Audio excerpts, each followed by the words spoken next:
Welcome to this Easy Fix It channel, and we're going to talk a little bit about iOS 14 for iPhones and iPads. Well, iPad have iPad OS, but it's pretty similar. One of the interesting things that will be implemented in iOS 14 is a way that it will actually enable a little more flexibility in the browser.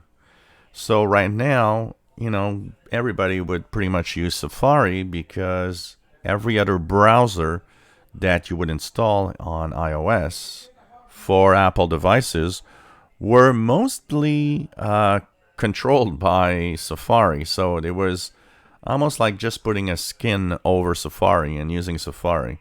There was very little flexibility in its offering of features.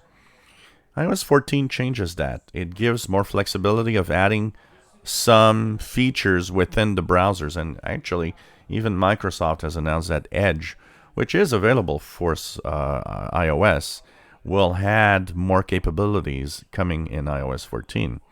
And this is also true for Google Chrome, Firefox, and so on. So this is interesting to see a little opening here.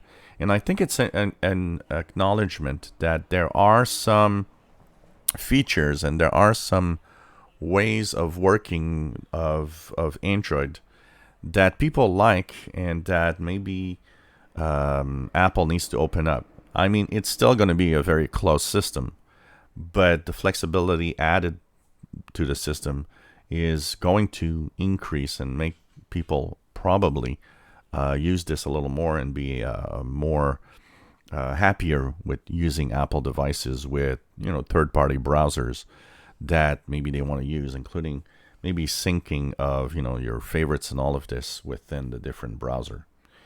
If you enjoy our videos, please subscribe, give us thumbs up. Thank you for watching.